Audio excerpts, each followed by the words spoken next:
Hey, it's Mark here, and welcome to the next edition of the Employee Survival Guide, where I tell you, as always, what your employer does definitely not want you to know about, and a lot more. All right, let's dive in. We've got a pretty interesting case this time around, some legal documents and press releases all about this company, Itutor Group. Itutor Group, yeah. They provide online English tutoring. Right. Mostly connecting tutors here in the U.S. with students in China. Yeah. But things get a little messy here because there are accusations of age discrimination. It is a fascinating case. We've got court filings from the EEOC. Right. That's the Equal Employment Opportunity Commission, the agency that investigates these kinds of claims, and from Itutor Group itself. Okay. We also have some press releases, each side trying to control the narrative. Sure. And a docket report, which gives us a timeline of what happened in court. So a lot to unpack here. Our goal is to really walk you through what happened, what each side argued, and what it all means for folks who work online. Right. Especially when it comes to age discrimination. Exactly. To understand the case, we really need to understand how Itutor Group operates. Okay. So we're actually talking about 3 interconnected companies, all under the Itutor Group umbrella. They were hiring tutors here in the U.S. to teach English online. Right. And now. these tutors could work from their homes or anywhere with an internet connection. Sounds pretty convenient. Very much so. Yeah. But that's where things take a bit of a turn. The EEOC stepped in and filed a formal complaint. Right. Alleging that Itutor Group was using software to automatically reject any applicant over a certain age. Yeah. We're talking 55 for women, 60 for men. Pretty blatant. Yeah. That's a pretty hard cutoff. And a pretty clear violation of the ADA, the Age Discrimination in Employment Act, Right. which protects folks 40 and over from discrimination in all aspects of employment. Gotcha. So the EEOC was using this law to argue that Itutor Group was breaking the rules. Okay. And they had some compelling evidence to back that up, right? Yeah. Didn't they highlight a specific person's story? Yeah, they did. They used the story of Wendy Pincus. Okay. She applied to be a tutor with Itutor Group and was immediately rejected. Wow. But she reapplied using a younger birth date. Oh, interesting. And guess what? She was offered an interview. Really? Yeah. This, combined with data that over 200 qualified applicants over the age of 55 were automatically rejected by the software, really helped build the EEOC's case. So how did Itutor Group respond? Did they try to explain these age cutoffs? Well, in their response to the complaint, they denied the allegations point by point. Okay, so basically pleading not guilty, but did they offer any specifics to back up their position? Not really. They claim to have legitimate business reasons for their actions, but those reasons weren't specified in the documents. They also hinted that maybe the applicants hadn't done enough to lessen any potential harm. Okay. And they also suggested that the EEOC's demands were a little bit over the top. So a lot of legal maneuvering there. Yeah. But there's one argument they made that I found really interesting. They tried to claim that the tutors weren't employees, Right. but rather independent contractors. This is a key point because it gets to the heart of how worker classification affects legal protections. Right. Because the ADEA, that law, protects employees. Okay. So the question is, are these people employees or not? Especially in the world of online work, where more and more people are working remotely, setting their own hours, taking on these project-based gigs. Exactly. So Itutor Group, even though they were controlling things like lesson plan schedules, even videotaping the sessions, they were still trying to say these individuals weren't technically employees. That's right. And this really raises a very interesting question of how we define employees, especially in an increasingly digital world. Right. Where the line between employee and contractor can be pretty blurry. Yeah, we'll have to come back to that because I think that has huge implications for worker rights. Huge. But before we get too deep into that, let's get back to the Itutor Group case. What happened with all this back and forth? Did it go to trial? Well, ultimately, it was settled with a consent decree. Okay, so what does that mean? It means Itutor Group agreed to certain terms, but they didn't admit any wrongdoing. The classic, we're not saying we're guilty, but we'll pay you to go away. Right. So what did this settlement involve? Well, Itutor Group agreed to pay $365,000, Okay. which was to be distributed among those who were potentially affected by the hiring practices. That's a significant amount of money. It is. But aside from the money, did Itutor Group have to change anything about how they did business? They did, even though they had stopped hiring tutors in the U.S. by that point. Yeah. They agreed to put anti-discrimination policies in place and provide training on those policies. Gotcha. And if they ever decided to start hiring in the U.S. again, they would have to notify and interview anyone that they had previously rejected. Interesting. particularly those they might have rejected because of their age. I see. Smart move on their part if they ever plan to come back to the U.S. market. You know, this whole situation reminds me of another case involving the EEOC and a company called DHI Group, which runs the website dice.com. Yes. A pretty popular job search platform. And in that case, the EEOC found that the company was allowing employers to post job ads that discriminated against certain people based on their national origin. Yeah. Specifically whether they were American or not. That was a key factor. So it wasn't DHI themselves discriminating, Right. but they were providing a platform for others to do it. Yeah. That's the gist of it. And what's interesting is that as part of their settlement, DHI agreed to use artificial intelligence, or AI, to scan job postings and flag any potentially discriminatory language. Yeah. They're trying to essentially automate the detection of discrimination. AI policing job ads. That's both impressive and kind of unsettling at the same time. It is. It really raises some interesting questions about how technology can be used to combat discrimination. Huge questions. Huge questions. Could this type of AI be applied to other parts of the hiring process? Right. What are the ethical implications? A lot to ponder there, for sure. But let's circle back to that distinction Itutor Group was trying to make. Right. Employee versus independent contractor. Yes. It seems like that's at the heart of a lot of these issues. It is. And in part 2, we're going to explore exactly why that distinction matters, especially in the context of discrimination laws. We'll also look at what it could mean for the future of work, where more and more people are finding jobs online. Looking forward to it. Yeah. Stay tuned. Okay, so we're back and ready to dig into this employee versus independent contractor thing. Right. It sounds like it gets pretty complicated, especially with these online jobs, these discrimination laws. Yeah, it definitely can be a thorny issue. As we mentioned before, the ADEA is there to protect employees. Right. But when you have someone working as an independent contractor, those protections might not apply. So Itutor Group was basically trying to argue that they were off the hook because their tutors weren't technically employees. Right. But it seems kind of tricky because they had so much control over how those people worked. Yeah, that's where the legal waters get a little bit murky. Okay. Because there isn't one simple test to determine if someone is an employee or an independent contractor. Right. Courts and agencies like the EEOC look at a lot of different factors. So what are some of the things they look at? Is it just whether you work from home or set your own hours? No, it's definitely more complex than that. One of the most important things they look at is the level of control the company has over the worker.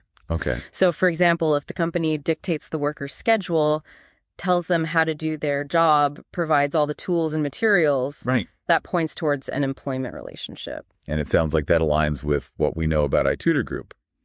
They set the schedule, they provided the lesson plans, they even monitored the sessions by video. Exactly. Does it sound very independent? No, not really. Okay. So other factors they look at include whether the worker is integrated into the company's operations, the nature of the relationship between the two parties, how payment is handled, and whether the work requires specialized skills. Gotcha. So it's really about the big picture, not just a couple little details. Exactly. It's about the totality of the circumstances. And in this case, even though Itutor Group said these tutors were independent contractors, Right. the EEOC argued, and I think pretty convincingly, that the company had enough control over their work to call them employees. Right. And therefore bring them under the protection of the ADEA. So that's why they settled, even though they didn't admit wrongdoing. Right. They knew they were playing with fire. Exactly. And this whole situation, it kind of makes you wonder about gig workers and how vulnerable they are to discrimination. Yeah. Because if they're considered independent contractors, they might not have those legal protections. Absolutely. That's a huge concern, especially with the rise of remote work and these online platforms. Right. It makes you wonder if our laws are really equipped to deal with the changing nature of work. It's not your typical 9-to-5 office job anymore. No, it's not. Policymakers and legal experts are definitely grappling with these questions. Yeah. As technology transforms the way we work. I mean, are we even going to have offices in the future? That's a good question. I don't know. But we need to make sure the laws keep pace Right. to protect workers from discrimination, regardless of where or how they do their jobs. So it feels like this case is just the tip of the iceberg. Yeah, I think so. What are some of the bigger implications for the future of work? Well, for one, it shows how important it is for companies to be really careful about their hiring practices, even if they operate online or use remote workers. Sorry. They can't just hide behind algorithms or automatically label everyone as a contractor. Right. And for anyone out there looking for work online or in the gig economy, it's a good reminder to know your rights. And to understand the risks of being an independent contractor. Absolutely. This case also raises important questions about how technology can both contribute to and potentially help fight discrimination. It's a double-edged sword. It is. We saw how Itutor Group allegedly used software to screen out older applicants. Right. But we also saw how DHI Group is using AI to try to prevent discriminatory language in those job postings. So technology can be used for good or for bad. And it's up to us to make sure it's being used responsibly. I completely agree. Speaking of DHI and using AI to monitor job postings, right. This brings up a really interesting question. Okay. Could similar technology be used to monitor other aspects of the hiring process? You mean like analyzing application data, interview transcripts, even social media profiles? Exactly. To look for potential bias. That's right. It's a fascinating idea. It is. But also a little bit scary. It does raise some serious questions about privacy. Yeah. And the potential for these systems to be misused. For sure. But on the flip side, if these AI systems are designed and used responsibly, with transparency and fairness in mind, they could be incredibly powerful tools in the fight against discrimination. So it's a tough balance to strike, harnessing the power of technology without compromising our values or our individual rights. That's the challenge and the opportunity I think we're facing. It is. Hopefully this deep dive into the Itutor Group case and the broader issues we've discussed has given you a better understanding of the complex issues at play. It has. When it comes to age discrimination, employee classification, and the role of AI in hiring. It feels like uncharted territory. It does. As technology keeps changing the way we work. It is definitely changing rapidly. But this case gives us some valuable insights and things to think about as we move forward. I agree. Wow, we've covered a lot of ground in this deep dive. We have. Age discrimination, employee classification, AI and hiring. It feels like everything's sort of converging in this world of online work. Yeah, it really does. The Itutor Group case really just highlights all these challenges we face as our laws and really our understanding try to keep up with this digital world. It's like trying to fit a square peg in a round hole. Right? We're trying to apply these old rules to this new way of working. I mean, think about it. The ADEA was enacted back in 1967. Right. Long before remote work or online platforms like Itutor Groups even existed. That's right. So the question is, how do we bridge this gap? What needs to happen to make sure workers are protected in this digital age? Well, legislative reform seems like an obvious step, right? Couldn't Congress update the ADEA to specifically include independent contractors? Or maybe even create new laws tailored to the gig economy. Yeah, those are definitely possibilities. Updating the legal framework could give us clearer guidelines and stronger protections for workers who don't fit those traditional employment models. But legislation can be a slow process. It can be very slow. So while we wait for the lawmakers to catch up, what can we do? Well, the courts will continue to play a crucial role. They'll be the ones interpreting these laws and applying them to new situations. Right, like we saw with Itutor Group. Exactly. As more cases like this go through the system, they'll help establish precedents and refine our understanding of how these laws work in the digital world. So it's a combination of legislation and court decisions that will really shape the future of work in this new landscape. That's right. And it's not just up to lawmakers and judges. Companies have a responsibility too. They need to make sure their hiring practices are fair no matter how they classify their workers. So what can they do? What are some steps companies can take? Well, for one, they can be more proactive about designing algorithms and AI systems that minimize bias. Right. Being transparent and thinking carefully about potential problems is key. Right. But even beyond that, they can foster a culture of inclusivity, valuing diversity and equal opportunity for everyone. It sounds like we all have a role to play in creating a fairer future of work. We absolutely do. Before we wrap up, I want to circle back to the idea of using AI to monitor for bias in hiring. Right. It's a complex issue, and it has a lot of potential, but it also raises ethical questions. I'm still a little unsure about that. I see the potential benefits. Yeah. But the idea of AI scrutinizing applications, interviews, even social media profiles feels a little too big brotherish. I understand your concerns. It's definitely something we need to approach carefully.